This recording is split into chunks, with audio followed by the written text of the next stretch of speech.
Hey, what's up? Welcome to another episode of the Buoy Report. I got a really fun one for you. I've been sitting on this episode for a bit. I recorded it in 2022 when I was traveling to NIHI, Sumba in Indonesia. I got to meet the man, the myth, the legend, Claude Graves. He's the founder of NIHI Resort. Found the wave back in the day, did some crazy overland hiking to get there, and made one of the most beautiful experiences in the world staying at his resort. Not White Lotus, but it is Aki's left. That was just the joke of the trip. But I was really blessed to go there with some really amazing friends. And this is right when I was figuring out podcasting, and I really butchered the video. I got some of it, but I kind of butchered it. The audio's good.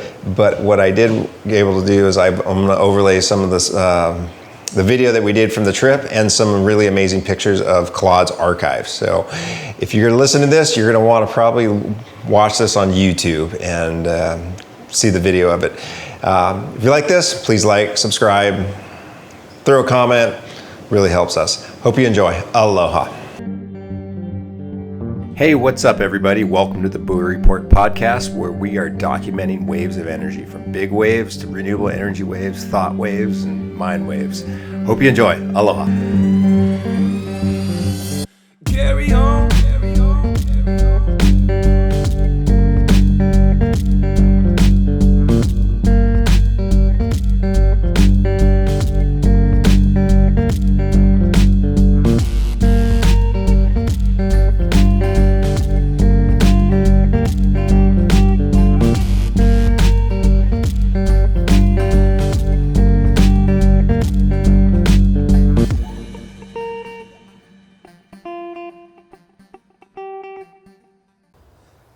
Sir, right? thank you for having me on your couch. So Yeah, welcome. Do me a favor and introduce yourself. I've heard the legend of Claude and your name for quite a bit. So just give me a quick. Who is Claude? All right, Claude. Yeah, Claude's a dude from New Jersey. Last name? Claude Graves. Okay. From Brigantine, New Jersey. Yep. And yeah, that's where I learned to surf. No shit. Yeah. On mats first, because they didn't even have surfboards. I think the first surfboard came in like fucking Jesus, man. I was like probably 14. I was in high school. No shit. Some guy came. He was in the Navy. Bob Simon, actually. And he got out of the Navy, came back to Brigantine. He started making boards out of plywood because nobody had foam boards yet. So I got a couple of those. They'd fill up with water, had a cork at the bottom, you'd drain it out. You know, the fucking thing weighed a ton.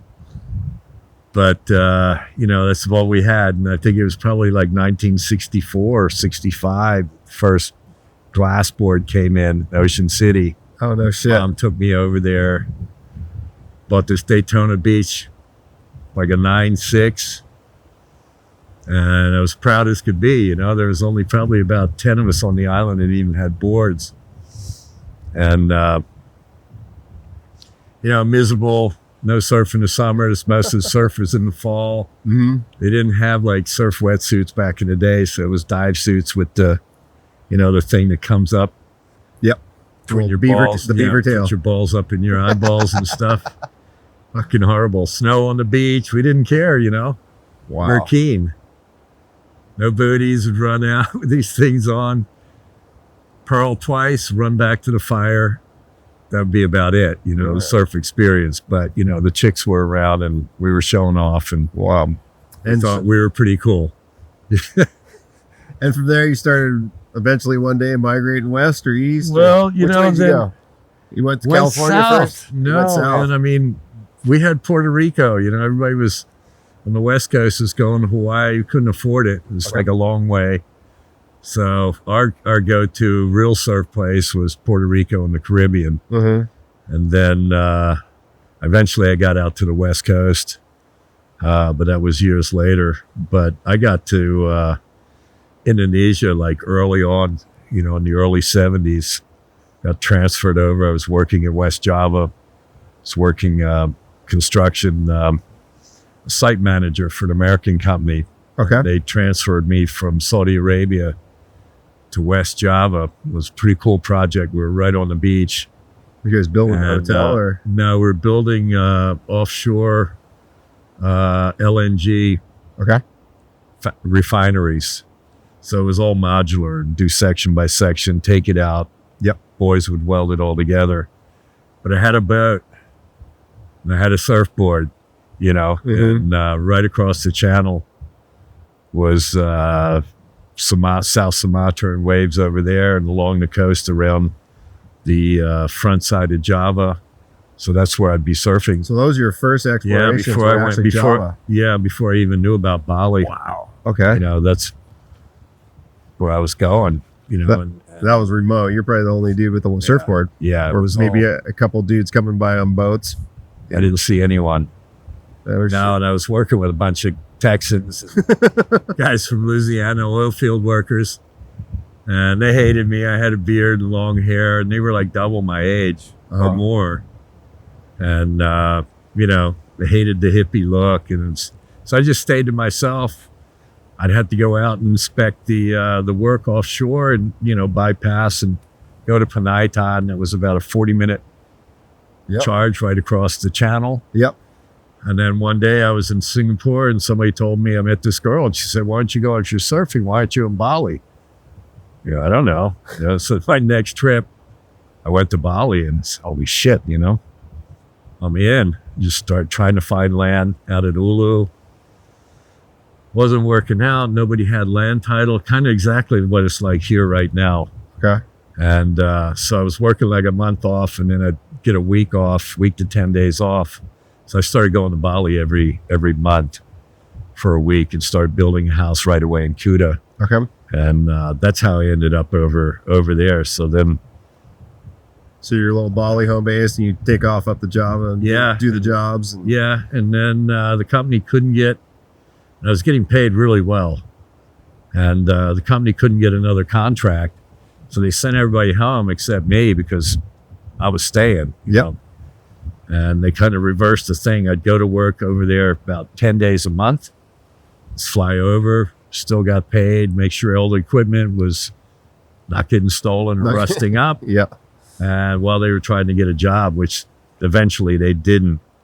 But I spent the whole 70s in Kuta pretty much. Fantastic. Just surfing Ulu, Kuta Reef in those days. So what year was that? Those first years? And you said 1974, 70 until 1980. Okay. I went to Africa then. Okay. I thought Kuta was overrun. Little did I know, you know. Before we get back up into the outer island, let's stick to Kuta a little bit. So who are some of the other surfers that you were seeing in the first travelers that are coming through? It was almost all surfers back in the day. First guy I met was Dave Wiley and Dave Michelle. I didn't know where to go. I was at BMO Corner, kind of wandering around with a board. Those are the guys I first met. They were living right around BMO. Everything was happening around BMO Corner then. It was just Losman's, a couple of mushroom shops. Days Were Wrong was there. There was really nothing else. Some Wrongs. The market in Kuta was there. Yeah. And, you know, and it was all about just how to get out to Ulu if the swell was up. It was BMO's, the hike in. You've heard about that whole thing. Yeah. It's so different It was a now. gnarly 4-wheel drive road. And when I went in the early 90s, I was over here already. yeah. Yeah. You know, and everybody, I mean, a crowded day at Ulu, when I would get all grumpy, would be like maybe 8 guys out. You know, and pull up and get all fucking pissed off going, My uncle's taking all the waves. Fucking yeah, they were coming to greedy Hawaii. fucker. The boys were coming like every year, you know, and but that was kind of like really cool. I mean, at first we were grumbling, but then we're looking forward to it. Yeah. You know, see some real surfing going on out there. Mhm. But hardly anybody was going. And if there was like, if it was a crowd, you know, of 10 or more, I'd go to Padang. Nobody was surfing Padang. You almost had to beg somebody to come to. It was just that hard to get to. Oh, wow. And, you know, I look back on it now and we just took everything for granted that it's just going to stay like that forever. And there's never going to be crowds and, Yep. and, you know, perfect waves. chase the chicks all day long. It was great, Mm-hmm. you know, but like everything, you know, I've come to realize nothing really stays the same for long. It either gets better or it gets worse, but it'll change. Just by being somewhere, you create a change. So The ripple. I talked the to ripple guys, effect, yeah, right? I talked to guys that were in Kuta like in the 60s, and they were grumbling about what was going on when I got there, you know, but but of course they came, and then we came, and we all created the change that happened. Yeah. You know, we bitch and moan about it, but we were part of making it happen. You know, Yeah. the surf scene became a big deal. You know, a lot of the guys, all the old boards, we were giving everybody boards, all the Balinese guys, surfboards, we give new stash, broken boards, and fix them up, and got all the Kuta boys learning to swim and surf. Mm-hmm. And look at it now. I mean, there's Some of them the became fourth pretty generation. Prominent businessmen too. They got the Yeah. heads up. Yeah. Yeah. They knew, like, hey, get ready. Yeah. They're They coming. did. The Westerners are coming, right? Yep. There's And, gonna you be know, an the first opportunity. surf shops open. And some of those guys like Froggy and Wyan Swinda and a few of them really did well. And then when the Bali, I remember talking to them, you know, and they did so well, they made the same mistakes most Westerners do, like borrow money from the bank for this, for that, cars, motorcycles. When that Bali bomb hit, what was it, 2001 or something, I think. Nobody came, nobody could fly, and they were really, really feeling it. Of course, now with COVID, that generation's a lot older, but yeah, people were suffering. People were suffering, but the culture hung tight, and you know, Bali's what it is now. It's very different from what it used to be. But then I hear bitching and moaning. I just bitch about the traffic, but I mean, the culture is still hung super tight. Yeah. People are really cool. That's what I love about Indonesia, is that they really are pretty It's an special. old land and an old culture. Hang on 1 second. I just got to get this driver. I say, Okay. so stick with Kuta just for 1 minute. So Okay. when I got there, they didn't have electricity. And I started building a house on what's now Poppy's Lane 2. Okay. And I'd been living over in Java working on that. And I was in a Pertamina 5-star resort, which was all of our company staff were staying in. So I got pretty used to aircon and all of this. Mm-hmm. And Bali was so quiet that I was going to get a generator. And I thought, man, even a generator is going to make a lot of noise. I want to have a music room. So I went to PLN, the electric company, and I had bought all the poles from Banoa Harbor into Kuta, and the wire cable. Cost me about 5 times the price of what a generator would have been to get power to my house. Not thinking what the downstream consequences would be. You know, and pretty quickly everybody started tapping into that line, and I'd end up with like dribbling juice coming in, get all pissed off, drive out there on my bike. Who's tapping into my line? So you had the first electrified house. Yeah. You're telling me. Yeah. In Kuta. I had 3 air cons. I had a soundproof music room in the back. Oh shit. Yeah. I had an aviary with birds. It was kind of stupid when I think about it, but I was styling, you know, and people would come over and hang out. You know, and it became kind of like a place. Yeah, that's where I heard my dad and the local guys would come over there. Yeah, yeah. Come stop by Claude's. McCoy and they're cool. Now and then would come in and show their movies, and we just put a screen up, and it was very, you know, it was pretty cool. Wow. I have to say, it was pretty cool. You know, and you're talking about in those days, your dad and your uncle would have told you, man. I mean, you know. They were going to G-Land then, like in the late 70s. I went over there before that, and with Buoy, that guy was a piece of work. But it was a very tight scene. Now I don't know anybody over there. I mean, I don't go over. I've been here 33 years on this island, so I'm kind of like, people ask me, "What do I do in Bali?" I go, I don't know, Go get some good food. Yeah, the food scene got really good. Yeah. Yeah, the surf scene's horrible. Yeah. It's packed. Unless somebody like you just out rip everybody, but for most people, it's pretty bad. Even like the C grade and D grade waves are packed, Yeah. like packed. The surf schools in Russian and Israeli language. I'm seeing signs up there. I can't even read them anymore, surf school for this, that, whatever it is. Yeah. There's pretty much a hotel or where you got a lostman on every good wave or any decent wave, average wave too. Yeah. Right. Yeah. So, Yeah. I got so grumpy that I left. I actually left in 1980 for 5 years and came back in 1980. I went to Africa and came back to check on my house. I was renting it out. Steve Palmer, you know him? I've never heard the name. Palmer, he had, used to be a place called Tubes on Poppy's Yes. Lane. Yes. That was Steve's place. Okay.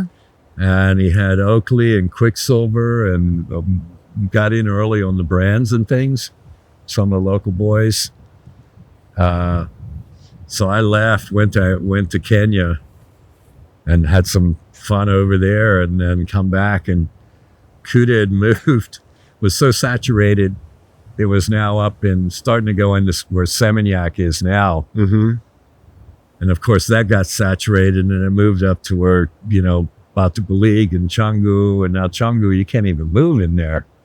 I remember 13 years ago in Canggu, it was still rice fields, half of the whole place. Yeah. It's just like that quick. And now it's going up past Tanalot, and there's no roads. There's no real way to get in there. It's just a classic case of tourism, sprawling mass tourism gone horribly wrong, in my opinion.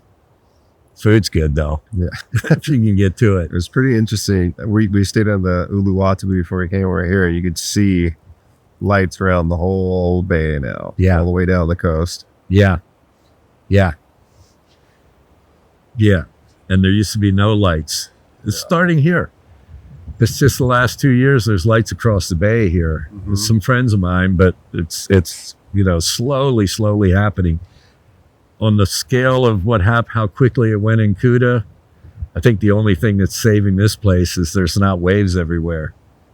Otherwise, it'd be getting overrun.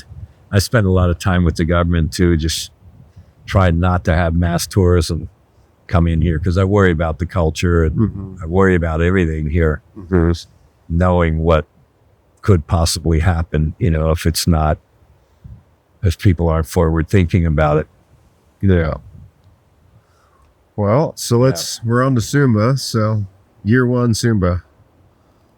You arrive at Tomboloko, or did you come by boat or No, air? there was no boat. There was no flight to this side of the island. So to get here, so the story of Sumba starts, I was in Kenya. Jerry knows some of those stories. In Kenya, sold this club, moved to Seattle. Kind of thinking I was going to retire there. I thought I'd give America a shot again. I'd been overseas 13 years at that point. And I was pretty tired of hot tropical weather, and I wanted to start skiing again. So that's why I moved there. I didn't want to go back to New Jersey. And it was like a dream come true for the first few years. I was just super keen, get up, first tracks. I had season passes from Whistler all the way down through the Cascades to Bachelor. And that's all we did. Skied in the winter, raft in the summer, in the spring, and then do some surfing up there in the summer, whenever there was swell. So it was ideal life. By year 3, the luster had worn off and it became just mundane and an effort to get up and go skiing anymore, not worrying about first try. It'll be good if I get there 9 or 10 and realized that this ain't gonna last. So I needed a project. And my wife was German. She doesn't surf. She's uncomfortable in the ocean. So she was like, we're doing ski trips. We're all like, of course, ski trips are great. You can pick any kind of level of hotel you want to stay in. Food's going to be good.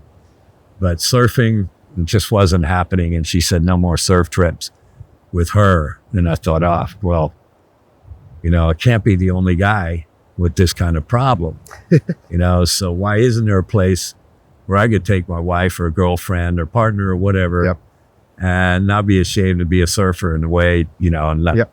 get out of that camping, surf camp sort of a life, which I never really liked much anyhow. I mean, boat trips for me, I'm done with them after 4 days. It's just talking about surfing. You see my wave? You see my barrel? No, I didn't see it. You sure it's a barrel? I don't think that was a barrel, you know, and that's just over and over again. So that was the idea of like, maybe there's, you know, there's something to building something nice for surfers and divers. Also, dive resorts sucked back in those days, you know, and just do the whole water sports thing on a next level up. So there had to be, we spent almost a year working on the concept and where it would be. So where it wouldn't be would be like anywhere where there's tourism, small islands, atolls, anything like that was out. It had to be remote, but not more than 400 miles from a hub. Mm-hmm. So in this case, Bali would have been the hub. We're about 400 miles from here. So we're up in the northern Philippines where Cloud 9 is now. Okay. I went up there before it was Cloud 9 or anything, and the surf wasn't that good. But the real thing, there was no culture there, and the reefs were pretty dead at the time. So it wasn't what we were looking for. We came to Indonesia, of course. Stayed in my house in Bali, came out here because I'd only been to Wangapu once to buy some blankets. I was collecting the ikat weavings. Yep. So I thought, all right, there's got to be culture. Let's go. And when I say let's go, we had like 2 tents, I had a surfboard, two snorkel sets, spear gun, lots of dried food from REI. Like, needed 5 guys to carry all this shit. So it was kind of an expedition. And to get here took 2.5 days because there was no airport up here. So we'd fly to Bali to Lombok to Bima to Wangapu. And if it all worked, we get to Wangapu around 3-4 in the afternoon, spend the night. It was about a 12-hour drive to town. It was a hell trip. Spend the night in town. There was 2 places to stay. There were like just nasty rats all over the place, mosquitoes, toilets that, you know, just like, oh, what is that thing, you know? Look at a hole in the floor. And then it was about 5 hours to get out here. Anyhow, what I did was I got a guy that had a 4-wheel drive, and we loaded it up with rice. Did you guys have good maps too? You gotta have. Only map I had turned out to be a really good map. It was like an 1880s Dutch map. Oh shit! That actually showed the reef and the depth of the reef. Somebody had come out here, and they were fairly accurate. They were off by a bit, but you know, I could see where if there's a swell and it's coming in here, there's going to be something. Yeah. You know, so we started about 10 miles from here. Met a guy that everybody told us we had to meet this guy. So we went to meet this guy. His name was Jack Wiru. And he was the son of the king from the Wanakaka area. Yep. Told him what we wanted to do. He said, all right. So he gave me a guy. He sent the word up the coast because then there was tribal wars all along up here. And we were just going to bluff our way through this. He said, no, you can't do that. You know, it's not that safe, really.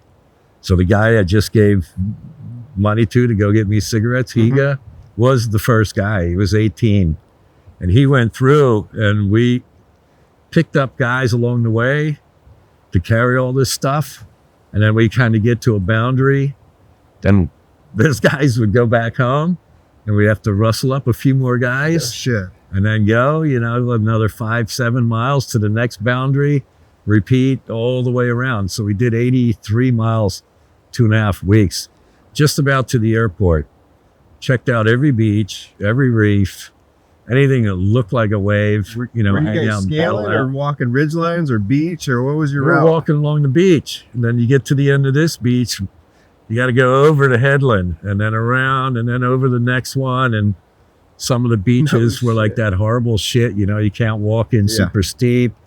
Some were nice, some were rocky, but, and they all had little tracks, you know, footpaths through them.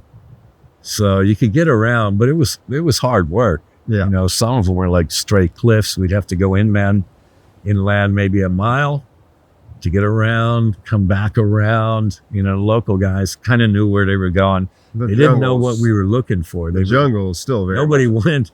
I mean, nobody was going on the beach in those days. You know, we didn't see anybody. So of course the guides are going like, you know, hey, you want to go see the village? No, we want to see the beaches. And I had little bottles. I had hundreds of these things. So we're I was labeling the sand on the beaches according to this Dutch map and everything. And we missed this beach. We were coming along this cliff over here, could actually see the pinnacles. And the map showed the beach under the cliff over there. So we'd go about a kilometer and then try to get down to the cliff edge, hanging on the shit, look down, nothing. And my wife rolled out, busted her head up pretty bad. So we walked back into town.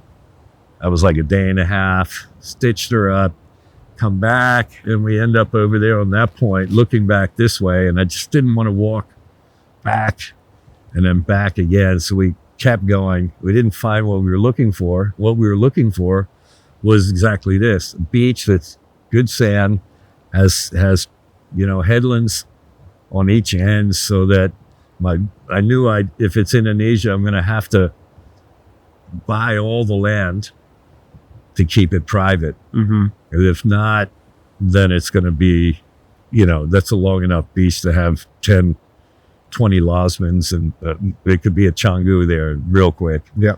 Which is not what we wanted. So kept it real quiet. We got back to Bali. We found this beach on the last day. We came back from town. It's like 5-hour drive. And we ended up on that ridge over there. And I got a picture of what it looked like.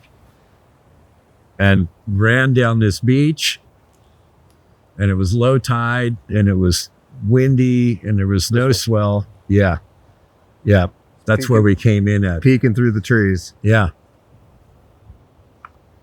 And you could see there's a wave there. Yeah. You know, but when we got down here, couldn't really tell. But I took a big punt on it. And I figured it's got to be a wave. You know, and the beach was so good that we were in front of where the boathouse is, and right that one spot and this one, you probably feel it. It's got really good energy. Yeah. You feel good when you're there. You know, we felt that. We raced back, got back to Bali. Everybody knew we were here. And what's it like? We go, no, it's terrible. Yeah, there's nothing there. Forget about it. Flew back to Seattle, packed everything up. 6 months later, we were back.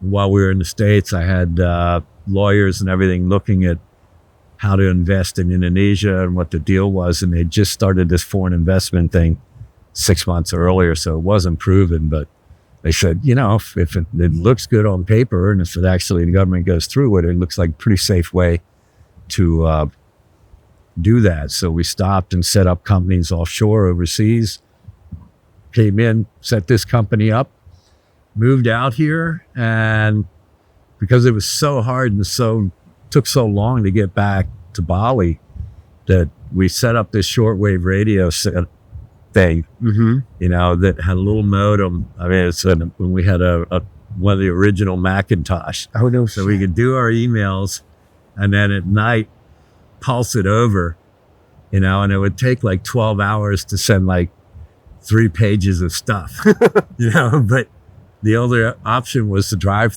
4 hours to town where they had the exchange. They had crank phones. You sit there and they crank the phone to connect over to Wangapu and East Sumba, where they were cranking the phone to connect to Kupang and Timor. And once it was there, then it was international exchange. So that was the way we would call to Bali, and it was just horrible. You know, you get crank, someone hello, and then the line drops out. It's frustrating as hell. So now we got Wi-Fi and all of this technology. Everybody's got a cell phone. Where are you? Where's my phone? You know, can you call my phone? I put it down somewhere.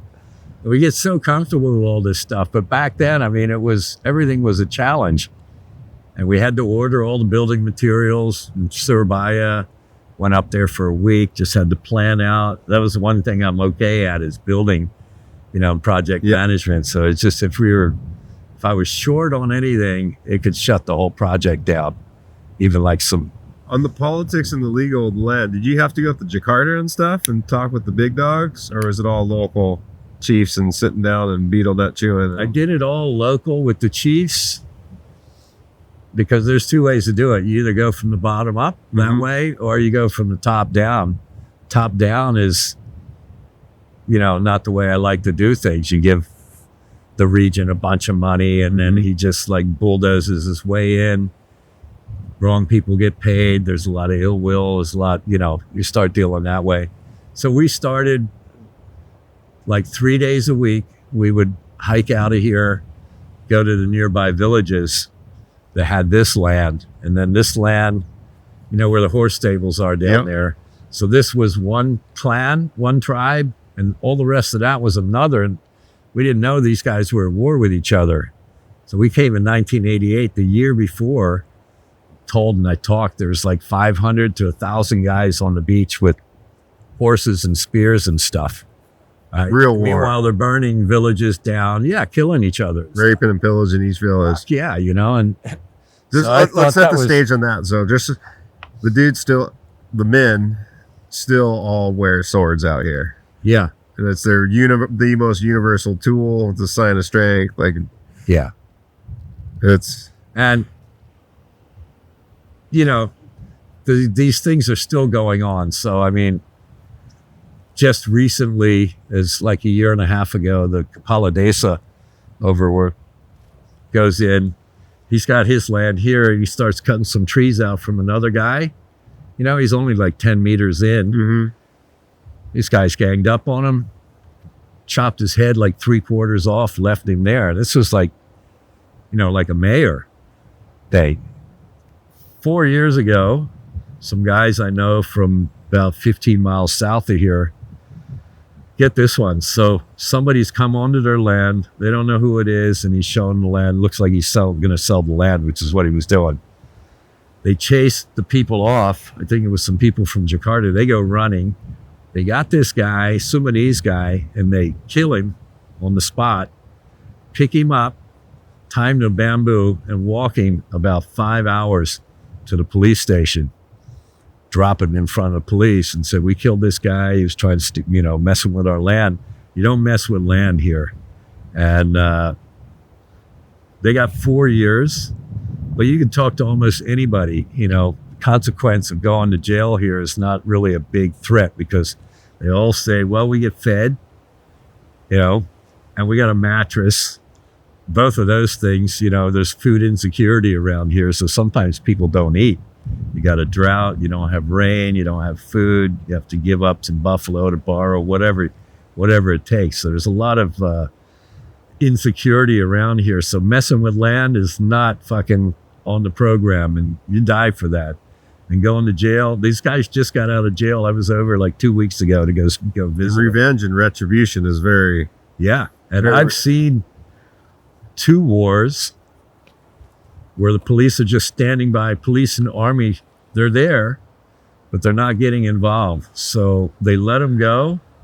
And usually these things will last like 3 days. Okay. And then they're just over, tired of it, you know. And then the government comes in with the cops, and they make a peace deal, and the heads of the clans sit down, and everything's good for about 9 years, and then it'll fire up again. So this was going on. Sorry, sir. I was just told there's the simulated war of the tribe. The Pasola, yeah. And that's the one that kind of goes island wide, and they're fighting. Yeah. Everybody's fighting and simulating the war. It's Pasola, yeah. Okay. Yeah, there's one. It's right across there. You can see this place from there. Okay. I was there this year. There's at least 10, 15,000 people for that one. It's a big deal. Okay. But the real wars, I'll give you a good quick story. I come in, I get a call. I'm over in Bali. I get a call from a friend of mine, Lawrence Blair, and he's going, "What's going on in Sumba?" And I go, "I don't know what's going on." He goes, "Well, I got a call from Reuters. Some writer from Reuters said there's some big war. You know anything about it?" And I go, "No, I haven't heard anything." And then hang up. I get a call like 2 minutes later from a Chinese guy in town. "Can we move down here?" And I'm going like, "Oh, I'll call you back." And I'm thinking, fuck, if this is against the Chinese, it's not very good. I have them come down and everybody follows them down, burns me out. Because by then I had the resort was here, but it wasn't open yet. I come in, driving in with a friend of mine. I'm seeing like in the hills, just fires going on, villages on fire, or the smoke from it from the night before, all the way in from the airport. We get into town. I see like army all over the place in those rice fields. I'm going like, wow, what's going on? I pull into the market with this guy to get some veggies. And man, the market is just laid out bodies, almost all of them headless. So I start counting. I count 183 bodies laid out. And families are starting to come in to identify, the rings or whatever they're wearing. So these guys had been at war like 9 years earlier, but this one started in the market in town. 2 of the teenage kids got into a beef, started fighting. They run home. They get everybody else fired up. The guys from town do a midnight raid and burn a village down over, about halfway to the airport. They come back. Those guys come over the next night, and then it's like on. And then there was a full-on raid from guys in Wijewa. Would have been like 1,000 of them coming in, horseback, trucks. Okay, right there is good. And I was pretty shaken, seeing that. Of course, my friend he wanted to leave like right away. He's going, "Man, what are you doing me, bringing me to this place?" Like, it'll be fine. We just got to leave. But I collected all the war stories from all the old guys, even going back to the Japanese, and wrote them down because I knew they were, there was no information I could find on Sumba, which made it more interesting. That's why we came, because, where in the world do you find no information on anything? It was like a black hole in Indonesia. We walked in a couple of those villages. It's like a time machine. Oh, yeah. Like even now. Still, yesterday. Yeah. We're just there yesterday. And that warrior culture, you can see those men are very proud. Yeah. It is a very alive and well. Which village you go to? The one over by the... No, they took us up into the hills on the spine. Oh, you were way up past Sodan. And we're looking down on Rice Island. Yeah. Over there. It was a tiny little one. Uh-huh.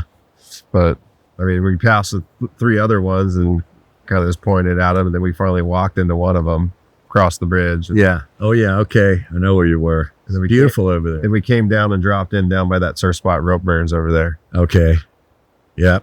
There, did a big loop of the valley and came down the spine. Yeah. It's quite beautiful, huh? Yeah. Yeah. Insane.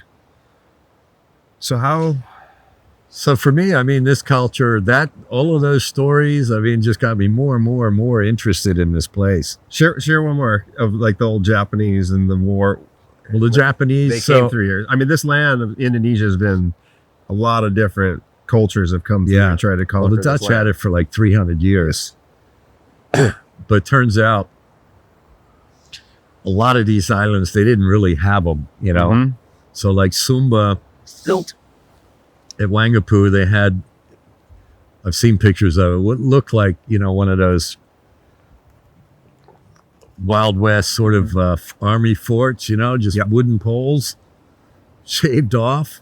And at high tide, half of the place was underwater. It was like right where the harbor is now. And every time the Dutch tried to come out, they'd get ambushed. But eventually they got out. They got over here in 1935. And when you drive out of here, you'll see those beautiful forests and everything right out of town. So they're the ones that planted the teak. There's pine in there. There's eucalyptus trees. They were going to, set up like pine oil and whatever else they had planned to do. But I can only imagine like how hard that would have been, because there was 13 languages. So it's like Europe 500 years ago. So not just dialects, but completely different languages. Mhm. So nobody could communicate, and a lot of fighting over land. Nobody was going out fishing. Everybody was up on the hilltop. You see the way they put those villages up. It's mostly for defense, kind of like the old castles in Europe. You got your little territory. You want to make a deal or, a peace deal, then and it's even happening right now. A guy just got married. Then the king would offer his daughter maybe for the other king's thing, and they try to connect together and get a little bit more power, so the two clans could defend themselves against some stronger ones. The guys in Wanakaka and the river up here, where they had water, that's where the strong kingdoms were. Because of course they had food and everything. I got a good story on one. So Wait, hold that thought. I'm just gonna reset this.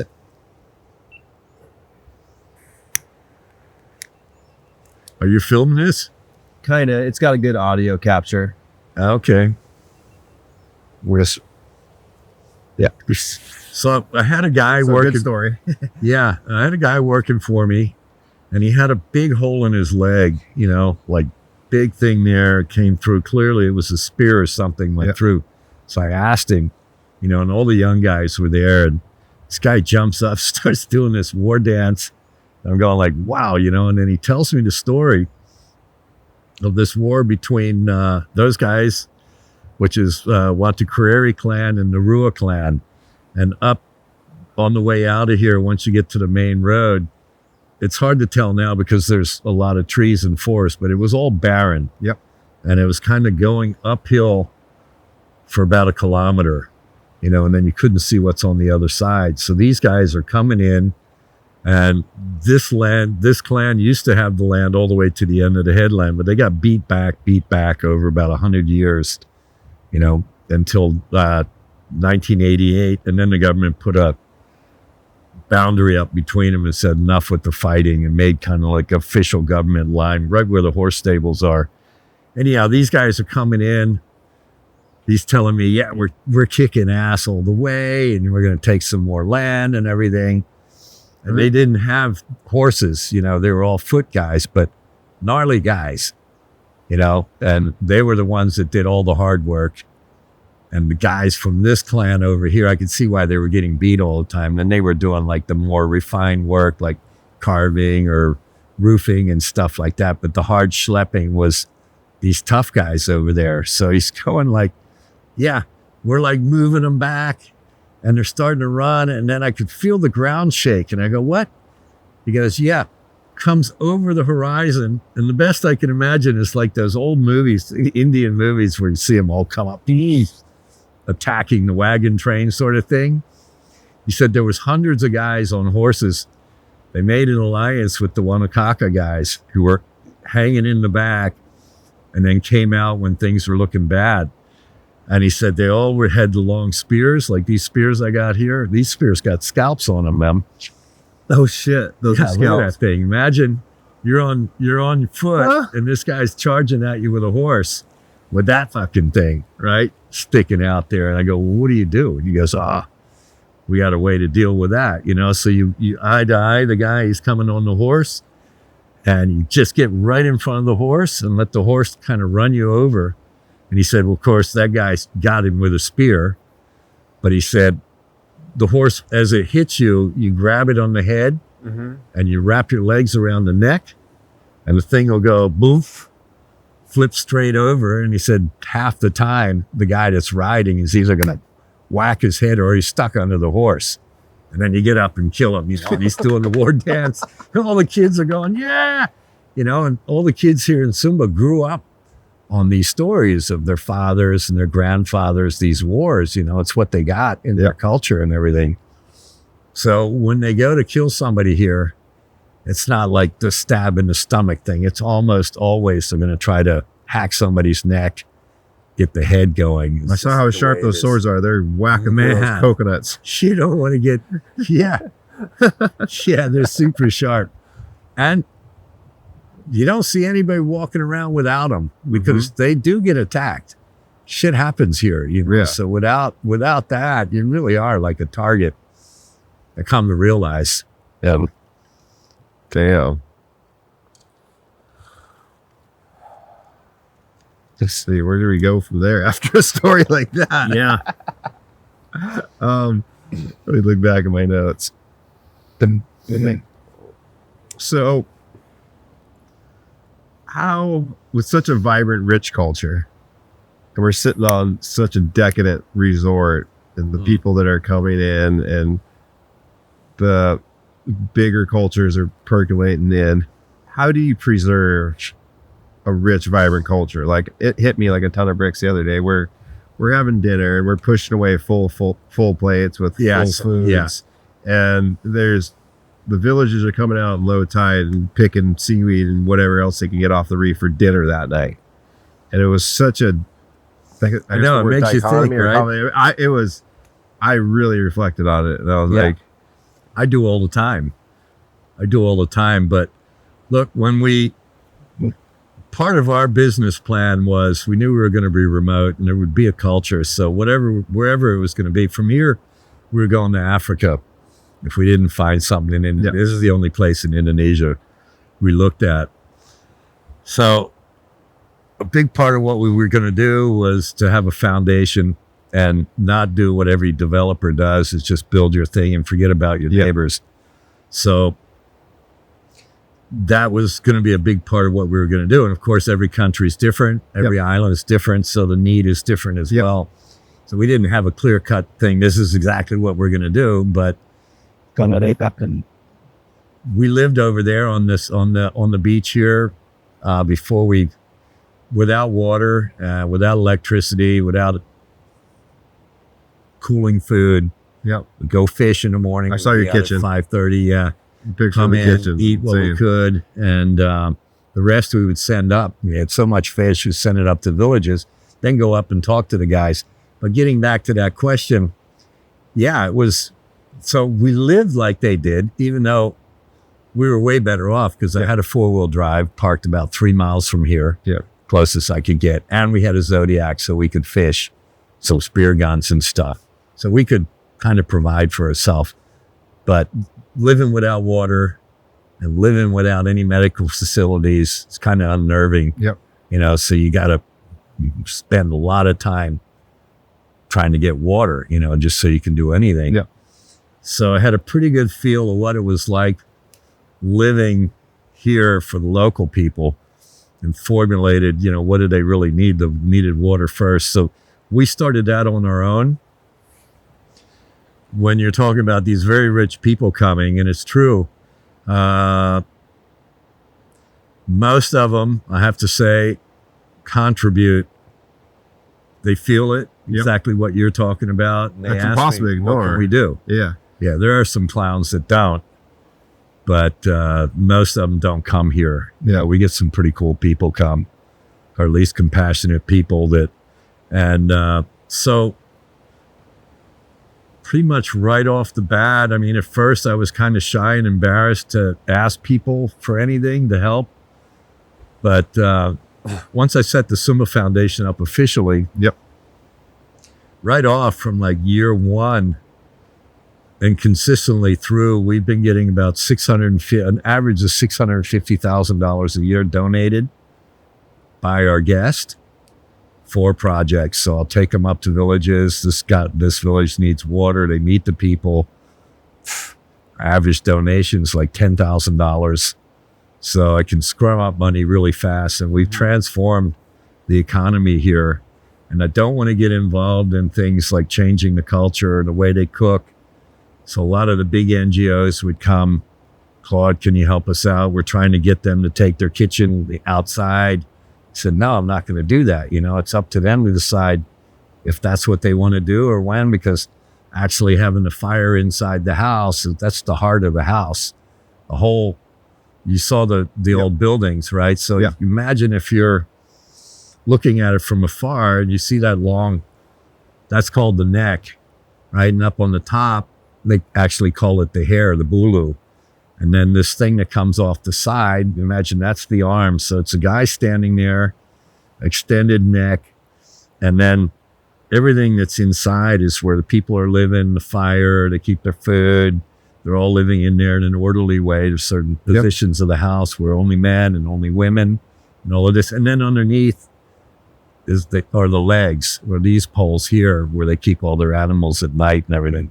So those traditional houses are almost like temples on their own. That's just a crazy description of it as the body. It's very cool. Once I got what they were telling me, the symbolism of that house and the community and the funeral, how they do their funerals with the burial stones right there, and generations of their family, the ancestors are all there. Yep.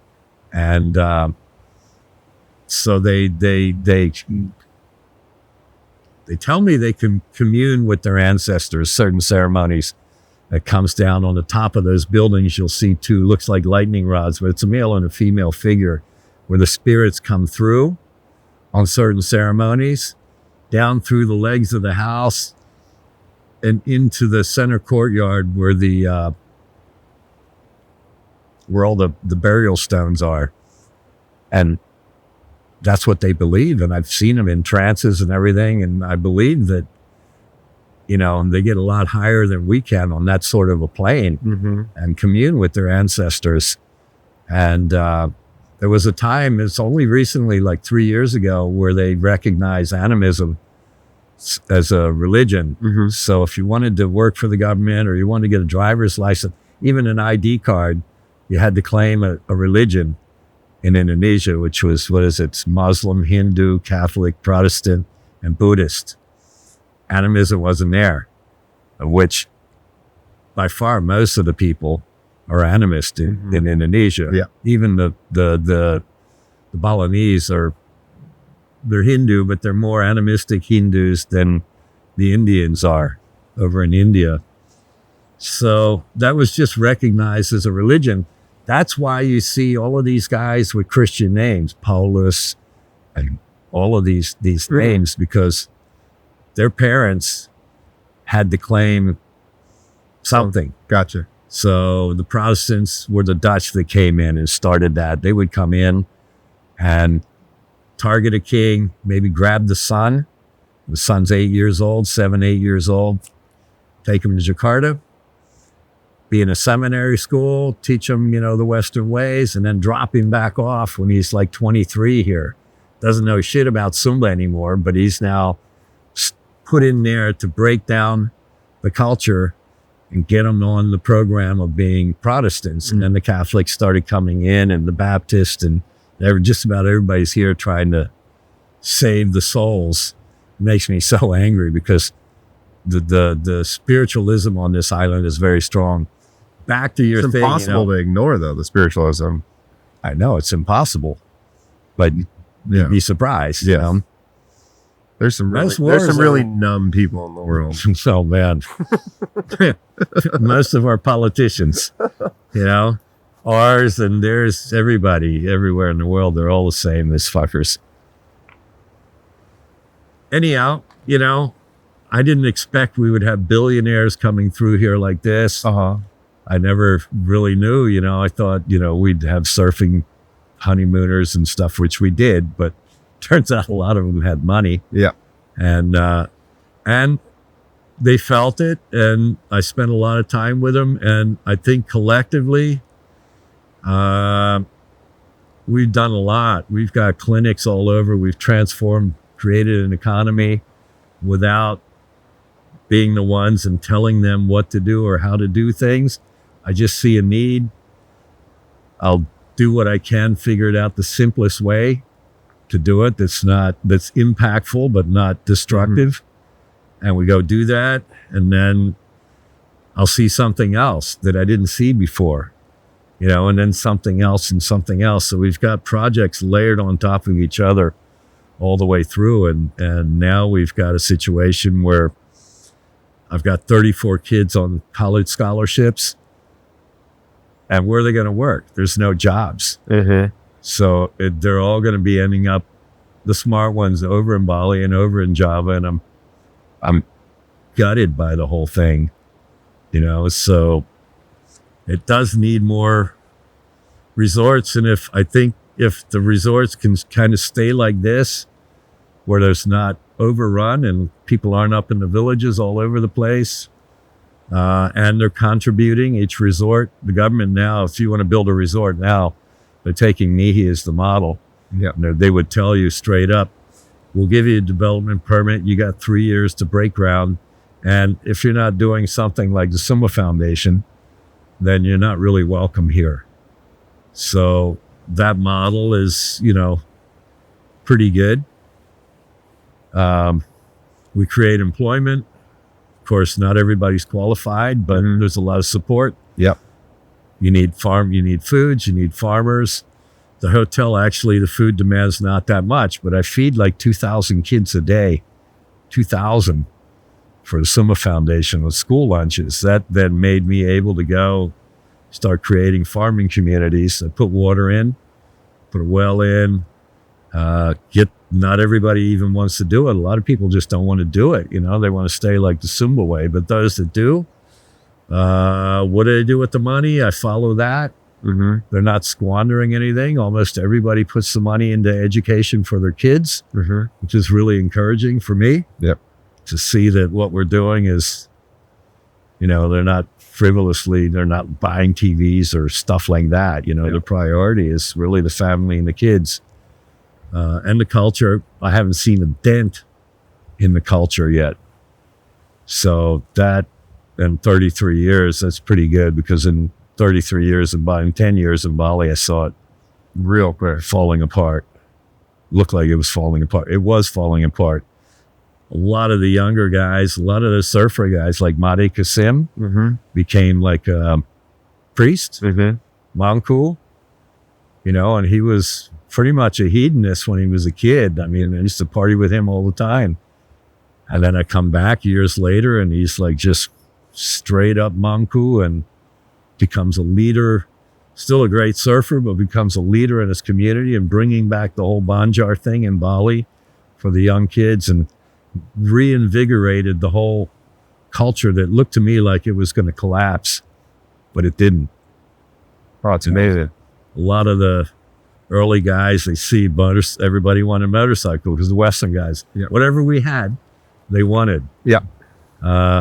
I haven't really seen that happening here. There's plenty of guys making Still want their good buffaloes and money. horses over here. They want that. They want, you know, They still, what amazes me, they come in here and they clean our beds in our rooms and go back to the village and sleep on bamboo, which, I mean, you know, not very comfortable. That they can do that, step between those two worlds comfortably, for me is like amazing. That's so really amazing.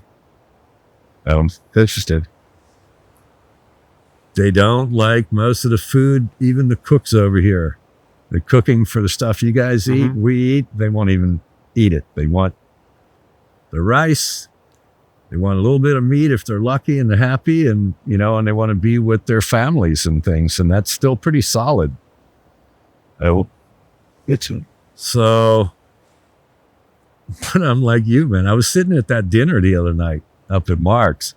I was thinking the same thing. I'm going like, geez, man, you know, there's a lot of food here. Nobody's really eating it. What's going to happen with all this stuff? They take it home. I mean, my staff, I insist. Goes to like the the other pigs. night, we had a lot of leftover food. I had them all up here. I gave them all bags. I said, start eating now, because I want it gone by the morning, you know, and anything any extra, you take it home and you feed your kids. Yeah. Some are going like, yeah, my kids don't like that fish like that, you know. So, well, take it home and feed it to the pigs. Deborah pointed it out, though, since she's like, definitely because they've been coming here since the early days. She noticed, she's like, the kids are so much more healthy. Just having clean water and food in the bellies. Yeah.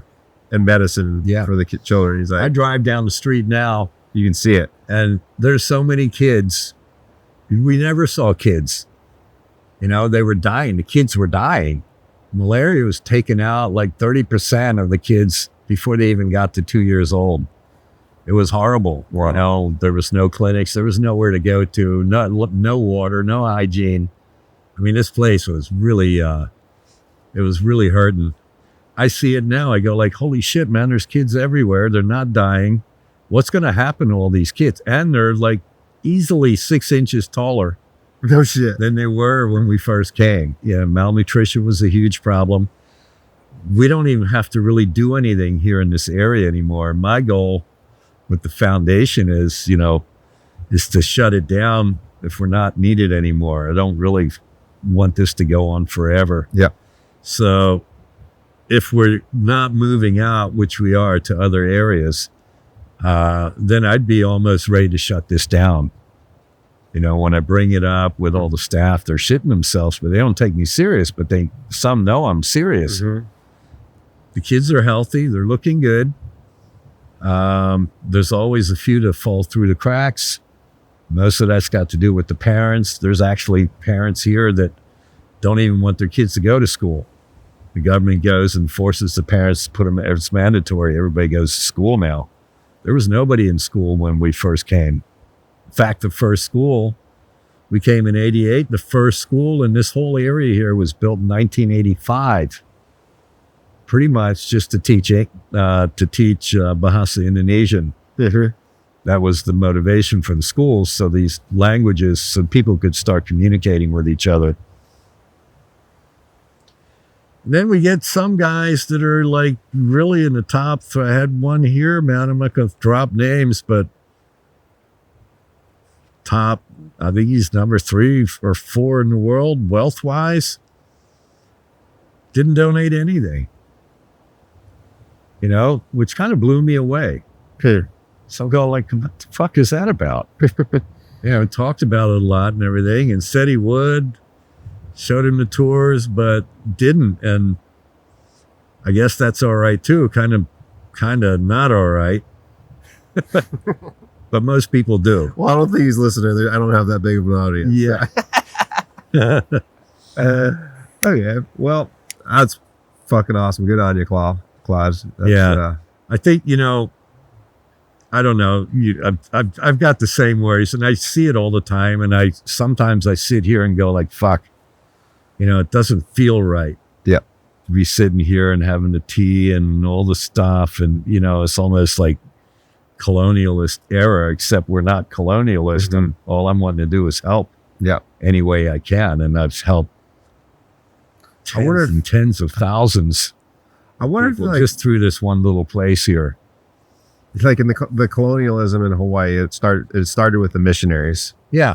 With under the banner of God and wanting to help, but they all turned to businessmen and then taking what they wanted for their own. Yeah, it's a horrible story, that one. Yeah. It came here. When we first came, there was no churches. You see them all along the road now. Yeah. So there was no churches. And then I'm driving, and Jim Banks was with me. And we're driving. We're over in Wanakaka, and I see like 1,000 fucking people. We get the driver, drive back, and go over to see what's going on. And everybody's got like a name patch with Christian names. There's Paulus, and there's Timus, and there's this one, and Mary, and all of this stuff. I start talking, and they're all like dejected looking. It was a mass baptism of Catholics. I felt like fucking grabbing the priest. You know, they've got everybody under a shade.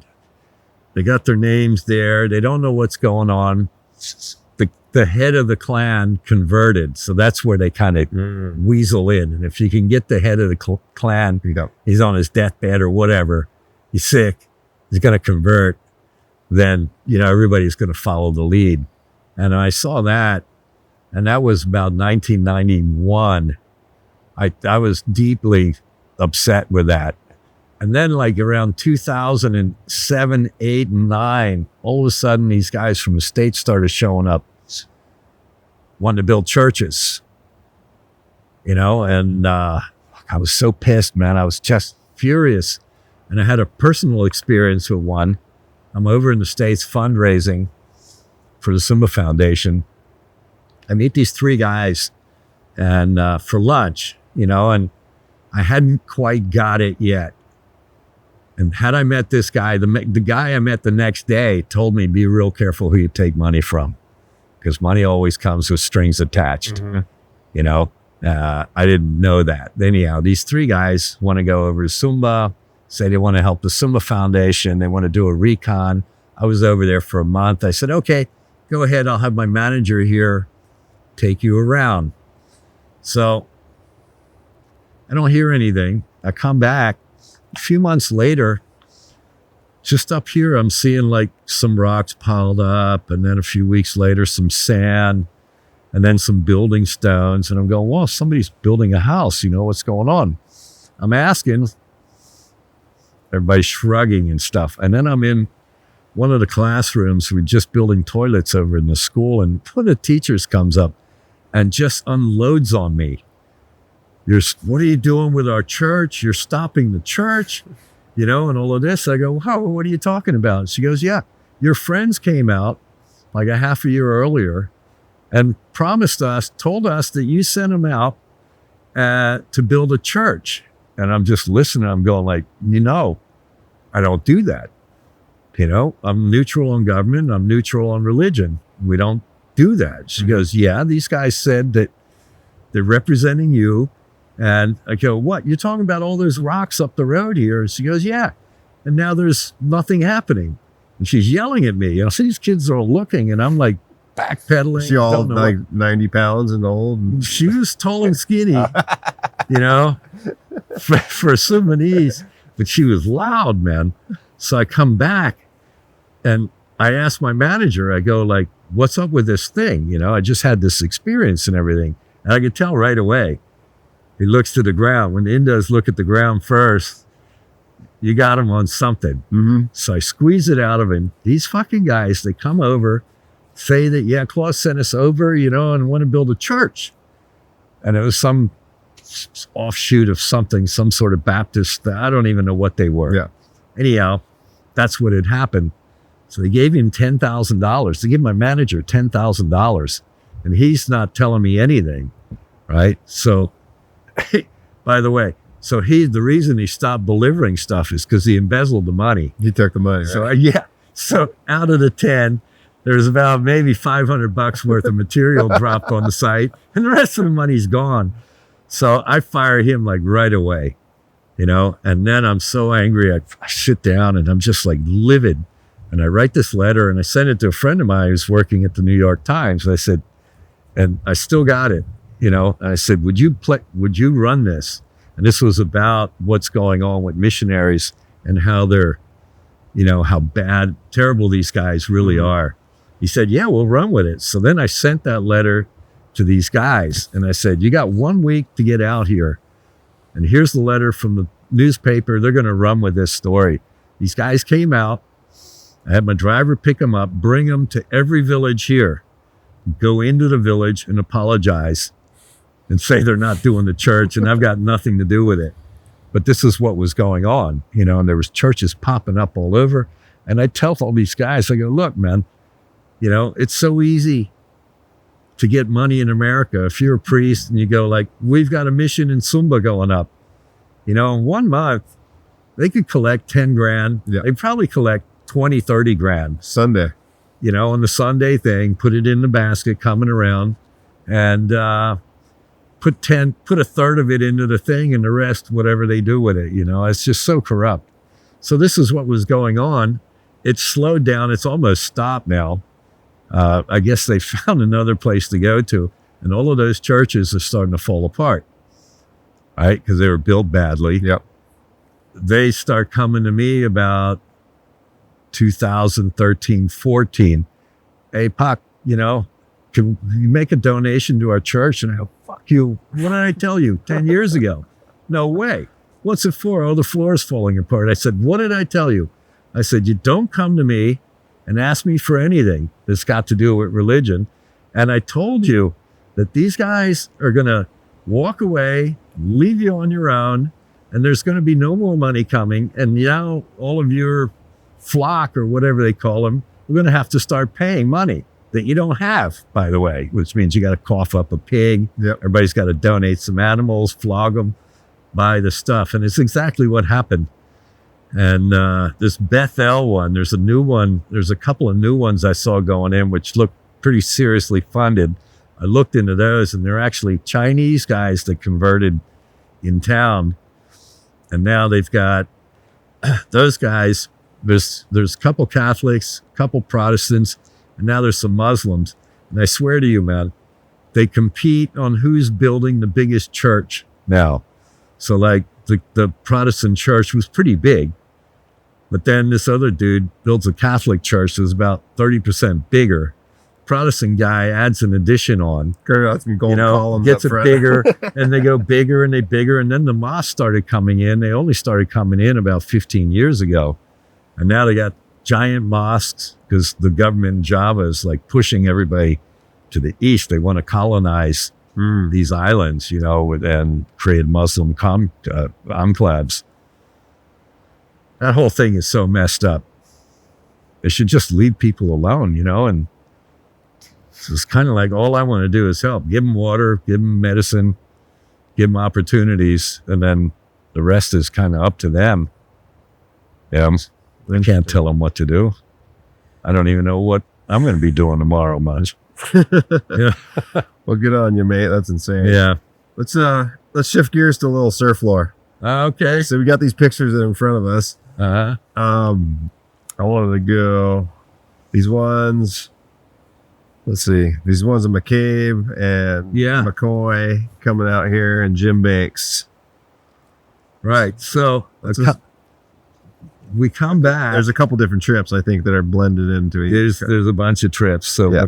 McCoy's probably been out. Yeah, the here, ones you like- showed me on the phone are Yeah. right there. So Jack actually arranged. It was Jack McCoy. Jack McCoy. Of Bill I'm and Bob getting Surf married. Yeah, I'm getting married, and we got married in Maui. Club. Yep. And he got a hold of your uncle, and Jerry organized, I think, the boat and the ukulele player and all of that stuff, and Jack came over. He was our best man. We went out on the boat. Everything was great. So Jack and I have had a very long relationship and everything. So when this thing came up, I got a hold of Jack because I wanted to document the waves. And we were looking to see who was on Bali at the time that could surf. And Jim Banks was there. So we get a hold of Jim and say, hey, you want to come out? We're going to make a little surf movie out here. And all they're saying was like, are you sure this wave is good? Is it barreling and all that? Barreling, all that stuff. Yeah, it's great. Anyhow, we come out and it was great. And Jim's been like 3 times here. So it comes out, they do the first one, which was a movie for me and Petra, which nobody's ever seen. Yeah. And then he came out with Albie Falzon, and they did a second one, which was Can't Step Twice on the Same Piece of Water, which is a one of the early music videos for reggae music and stuff. Okay. I think it was Peter Blackwell or something like that. And then Jim came out and we did another one. And then Peter came out. We just, imagine there was no resort. There was no buildings. We just had a little hut. Yeah. And the hut, was sand, dirt floor, little freestone fire pit out back. And it had the Zodiac. We'd go explore around, ride Fat Hander over there, surf the hole. We're mostly surfing out here and just basic food, go fish, catch fish, eat, surf, eat, surf all day long. Great. Then I get a call from Jack that, I got a call from Billabong and they're trying to rehabilitate Aki, and I want to put him somewhere where he can get back in shape. Can I bring him out, hang out with us here? And I said, Make him around the beach. yeah, and the thought about it. And I said, yeah, I'd like to meet the guy, So Jack and him come out and some of that footage is in like the documentary. So it was a film for Billabong. Yeah. Yeah. And Aki was here for like a month. We kept it super quiet. But somehow, the word got out in Australia, and thus I didn't want to put like a name on the wave. Just wanted to keep it real quiet. Yeah. And anyhow, the word got around. Aki's left. I started getting people coming in from like the ocean, from over the hills. And all of a sudden I got surf wars going on for about 16 years, trying to keep everybody out of here. Yep. And fights on the beach. It was horrible. I mean, it was so stressful. My life was perfect. Yep. Except I got these cockroaches coming in from all directions. It's the first thing I'd see something at the end of the beach. I get my binoculars. If I saw somebody with a surfboard, my blood pressure would go up. I'd be fucking ruin my day. I'd run down there, meet them, chase them off. I remember there was 12 guys showed up, and I'm counting them. And I'm going like, shit, there's 12 dudes. What am I going to do? Well, anyhow, I go down there. I meet them about where that rock is, where the horse stables are. Yep. And they all knew there's like no welcome mat here. Yeah. So we got a big beef going on. But I had my crew of 13 guys about 150 yards behind me, all lined up on the beach. McCoy and I used to talk about it. What do you do? And he's going like, well, you should have all your guys lined up with horses and just do a cavalry charge and run them over. I'm going like, I don't know about that one, But anyhow, on this particular day, You don't want to be a post in the Jakarta Post. yeah, yeah. On this particular day, 6 of the guys turn around and go back. The 6 are like just giving me shit, but they could see I've got backup back there. So and it was like not quite as big as yesterday. It was 6 foot though. Yeah. So they're paddling out, and I can't stop them. So I run back. They're paddling off the shore. They're coming off the shore bait, getting their ass kicked and everything. I run back, and I'm just like out of my mind at that point. So I put my dive knife on. It's the first time I did it. Run out, grab my board. They're all like head down. They're clearing out, and I'm paddling away, and they're like fucking. I remember this one guy. He's got the first wave. He's a pretty good surfer. And he's flipping me the finger as he's coming out. I'm just paddling out the channel, and I'm going, oh, yeah, you don't know what's coming, And he fucking yak, paddles away. I come up behind him, cut his leg rope. One by one, I got 4 of them, cut their leg rope. I was chasing the last guys way up past the rock here. Right. Yelling. You got some long arms, man. Yelling and screaming. The boards were coming in, and my guys, I didn't tell them anything other. I just wanted them to be there. They start picking the boards up and chopping the noses off and whacking the fins and tail blocks off, having a great time. I'm going like, oh man, this is not going to be good.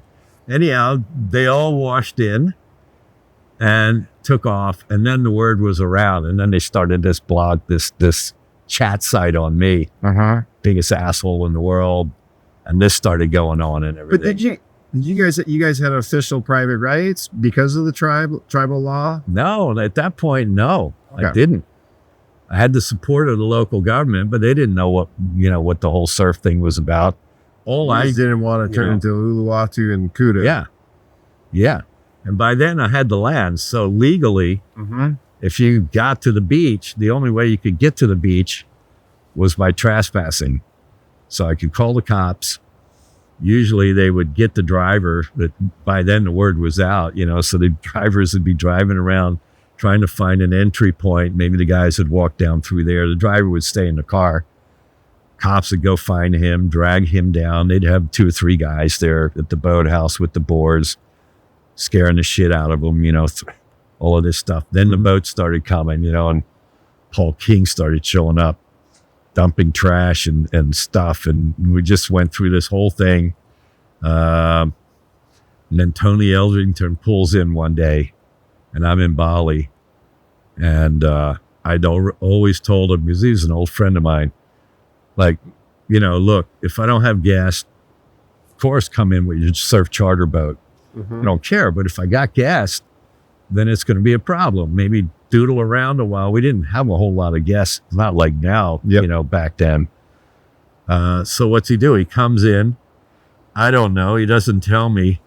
My staff called the cops. The chief of police comes down. So I always had like a bottle of Johnny Walker Black for that guy. This is like 10 in the morning. I get a call I'm in Bali. I get a call from here. And it's the chief of police. He says, I got some guy here that says he knows you, but he's on the boat. We got him off the boat. He doesn't have the right sailing papers. His chef is on a tourist visa. He doesn't have a work permit, this, and this. And there's 12 guests on the boat. And I'm going like, oh shit, so let me talk to Tony. I talked to Tony. He's going, man, I said, why did you come in without calling me? We had this agreement for like a couple of years. Yeah, but I knew the surf was going to be good. And we were just coming in for a little while, and all of that. I go, dude, I don't know what I can do because that chief of police that's sitting next to you, he's a gnarly dude. He's like gnarly. And he's going, you got to do something. I go like, I don't know. Give the phone back to the guy. So we got this is going on for like an hour and a half. Hang up, call again. I'm kind of stressed out, but I'm kind of chuckling a little bit too, And then I'm worried, like maybe they're going to find drugs on the boat, so it's not good. So I had my staff set up a tent. All of their guests were feeding them. And Tony's staff and everything are up at the bar just getting the big grilling from this chief of police with his guys with fucking machine guns and stuff. Heavy, And then the chief of police goes, we're going to impound the boat. We're going to pull it over and ruin and burn the boat. And then we're going to make these guys walk back to the airport. It's like a 3-day walk. And I'm going like, there's got to be something else you could do. That's way too harsh. And he goes, calls me back half an hour. And then Tony's going like, man, this guy's going to take my boat and all of this. Can he do that? And I go, I don't know, but I think he probably can, man. And he goes, you got to help me out. And I go, fuck, man, I don't know. This is like going on for 2 hours. Anyhow, the chief then goes like, if I can borrow your computer, then I'll sort it out. So he wrote a letter up so that if Tony ever came back to Sumba and this guy caught him, he was going to impound the boat and he would go immediately to jail and everything. So they finally let him go. But it was like a 5-hour drama over here. Meanwhile, all his guests are getting a proper meal. They all booked to come with their wives for the next year. He started a whole cycle of new, fresh. Remember that first time we came here? Yeah. Hilarious.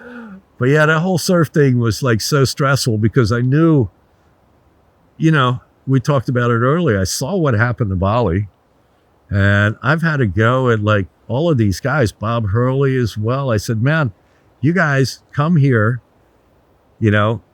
because you've selling baggies in Chicago and you're creating a surf culture all over the world and there's nowhere left to surf.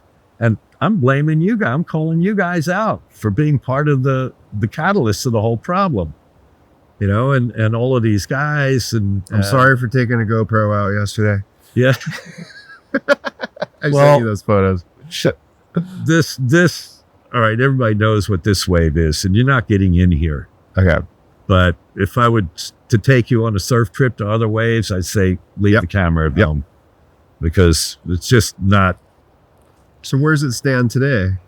Well, now it's legally protected. Legally protected. So they'll give you an example. In 2018 and 2019, on your room tax, there's 11% government tax and 10% service charge. Service charge goes to the staff. That 11% tax on the room goes to the local government. It doesn't go to Jakarta, so it stays here for the road building and everything. Now, I did notice there's some nice roads driving down here. Yeah. In those 2 years, each year we paid $1 million. I mean, bookings were high. We were about 70%. Over $1,800,000 was stayed here on this island. That's a lot of money. That goes into schools, to roads, all of that stuff. In 2019, I got the tax records for the whole island. The tax that they got from the shops and from like Christian and the other little Warongs and Losmans was 43,000 compared to $1.8 million. So there's where the power lies in this Money place. talks. Money talks. They don't understand what the value of a wave is, but they understand when I say, look, if you're not going to help us out with this, 30% of our bookings are surfers. So let's take 30% off of that 1.8. That's a lot of money. That's like 600 grand right there. And then they go like, oh, yeah. All right. So it's now officially protected reef by NIHI. I'm not quite sure what they're doing with that. You know, I was going to be doing reef surveys and regeneration if it's needed in other areas, but this is all fairly new. But it's always had the unofficial backing of the government and the police to keep it private. And before I sold the company, sold the place, even the government guys weren't allowed in. What's it looking like out there? Somebody's out there now. Yeah, it's Tide's just getting right again. tide's good right now.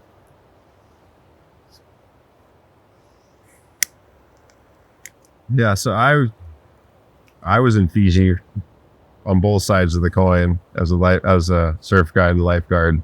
It was private, and At Cloudbreak, at Cloudbreak and when it was open. we were the only two places doing that. Yep. And then the government I watched it turn Blew into that a open. pretty crazy shit show. I mean, I see both sides of the coin too for the locals that live over there, yeah, because there's a big local surf community too, right? which they don't have here. Yeah. Eventually they will. But this was never like Bali or Fiji or Tahiti where the people used the sea. Because Actually, nobody was afraid of riding the waves sea. until you guys showed up. No, So there's still nobody. I think there's a couple of local surfers that are our guys that we taught them how to swim, you know, and pushed them out there to get fit and understand what's going on, you know, made them into surfers very reluctantly. And I must say, they weren't keen to do it. A couple of them get waves now, but there's no surf community, Sumanese surf community here. They still looking inland and not to the sea. So I think we've touched on it a couple different ways, and I think the core question, right? The law of thermodynamics and energy conversion. And I think I know. I think you've already spoken on it enough. And let's maybe keep going down that thread of the ripple by just arriving. Right? It's impossible not to. It's impossible to, just by going somewhere, I realize now you create change. Even if you're not staying there. If you just rock up with a car that somebody doesn't have a car, the first time they see a car, transport and things like that. Some of these remote areas, most of this island is still super wild. You know, there's no way for people to get around. I was like 3 weeks ago, I was down south and I'm driving. This old man is like, we're way the fuck up on this hill, man. And he must have been, he was off on the side of the road, two guys on a motorcycle that flag us down. You got water. This guy's like dying. Old guy I'm talking to, like, where are you going, Pac? Because I'm going to my friend's funeral. He was still like 3 miles away, and he'd walked from where he came from was 5 miles, like up an incline like this. The dude looked like he was in his 90s, and he was like glugging the water, and I don't think he would have made it on his own. You know, honestly, don't. He was in bad shape and everything, so we drove him to where he was going, and hopefully he stayed there for a few days. But yeah, I mean, I made an impact here, like a huge impact on the island, but I was always aware of that by the time we got here. I think I was too young in Bali to understand it. I might have done things different back in the day in the 70s, but, you know, we were just focused on waves and that was it. But yeah, you can't stop change. And by coming here, we created change. I did everything I could to make it positive change. That boathouse and this place, if you're tuned into it, people even that aren't, they always tell me, wow, I feel really good here and everything. And, you know, and if their short stay here touches them in a way where they think differently, you know, and they want to help, they no longer see this as a primitive